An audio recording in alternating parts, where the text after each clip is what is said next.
যাদবপুর বিশ্ববিদ্যালয়ের আজ পড়ল এবার কল্যাণী বিশ্ববিদ্যালয়।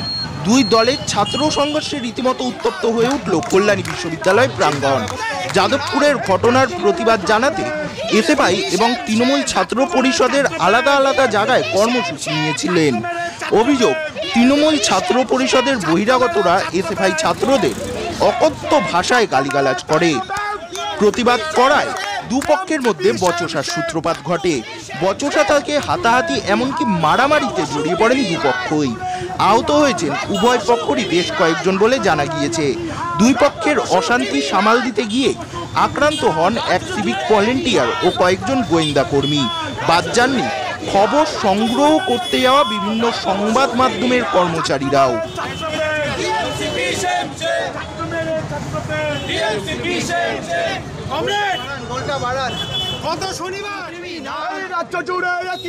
কল্যাণী বিশ্ববিদ্যালয়ের ঘটনার প্রতিবাদে মঙ্গলবার সন্ধ্যায় কল্যাণী মেন স্টেশন সংলগ্ন A2 মার্কেট পার্টি অফিসের সামনে থেকে মিছিল শুরু করে বাম ছাত্র সংগঠন। মিছিলটি পার্টি অফিসের সামনে থেকে শুরু হয়ে মেন স্টেশনের সামনে গিয়ে শেষ হয়। সেখানেই দাঁড়িয়ে বেশ কিছুক্ষণ বিক্ষোভ প্রদর্শন করেন তারা। এরপরে পুনরায় দলীয় কার্যালয়ে সংবাদ মাধ্যমের মুখোমুখি হয়ে এসএফআই এর প্রাক্তন সম্পাদক তথা কল্যাণী বিশ্ববিদ্যালয়ের গবেষক সবুজ দাস বলেন, দেখুন, বহিরাগত দুষ্কৃতীদের পরিচয় দুষ্কৃতী, যারা অ্যান্টি সোশ্যাল সমাজ বিরোধী তাদের পরিচয় সমাজ বিরোধী। হ্যাঁ, আমরা কয়েকজনকে চিনি, কারণ এই সমাজ ব্যবস্থায় বাঁচার জন্য বাঁচতে হলে অনেকের সাথে দেখা হয়, পরিচয় হয়। আমরা বেশ কিছুজনকে চিনি, কিন্তু সমস্ত সমাজ বিরোধীদের চেনা আমাদের পক্ষে সম্ভব নয়। কিন্তু তাদের ছবি আছে আমাদের কাছে, ভিডিও আছে, আপনাদের কাছেও আছে, আপনাদের প্রেসের প্রচুর বন্ধুরা ওখানে ছিল, তাদের কাছেও আছে। জলের মতো পরিষ্কার কিভাবে আক্রমণ করছে।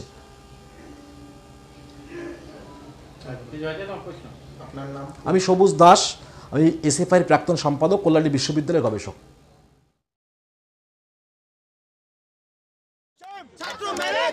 বহিরাগত দুষ্কৃতীদের পরিচয় সবসময় দুষ্কৃতিই হয়।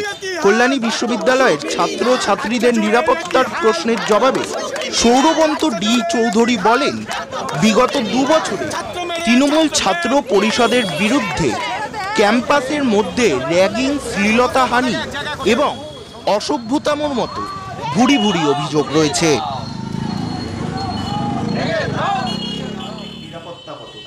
ইউনিভার্সিটির নিরাপত্তা নেই, আমরা পরিষ্কার বলছি, ইউনিভার্সিটিতে নিরাপত্তা নেই। এর আগে গত 2 বছরে অসংখ্যবার ইউনিভার্সিটির তৃণমূল নেতৃত্বের বিরুদ্ধে শ্লীলতাহানি, অসভ্যতামি, কলেজের ভেতর, বিশ্ববিদ্যালয়ের ভেতর, হোস্টেলের ভেতর র্যাগিংয়ের অভিযোগ উঠেছে। তারপরেও বহিরাগত শিক্ষা বন্ধুদের নির্বাচনে, কোঅপারেটিভ নির্বাচনে বহিরাগত ডেকে আক্রমণ করে সেই কোঅপারেটিভ দখল করা হয়েছে। বহিরাগত ডাকতে হচ্ছে কারণ বিশ্ববিদ্যালয়ের ভেতর তৃণমূল শেষ হয়ে গেছে। কেন লোকে তৃণমূল করবে? কেন ছাত্র পরিষদ করবে? ছাত্র পরিষদ তারা করছে না, তার কারণ হলো তারা বুঝেছে ছাত্রছাত্রীদের স্বার্থে, ছাত্রীদের পক্ষে লড়াই করার মতন যদি কোনো সংগঠন থেকে থাকে, কোনো সংগঠন যদি সত্যিকারের সবার জন্য শিক্ষা চায়, যে সময় দাঁড়িয়ে বিশ্ববিদ্যালয়ের ফিস বাড়ছে, যে সময় দাঁড়িয়ে বিশ্ববিদ্যালয়ে পড়াশোনার পরে চাকরির ভবিষ্যৎ অনিশ্চিত হয়ে যাচ্ছে, সেই সময় দাঁড়িয়ে ছাত্রছাত্রীরা স্বাভাবিক নিয়মে তারা এসএফআই এর পতাকা তলে আসছে।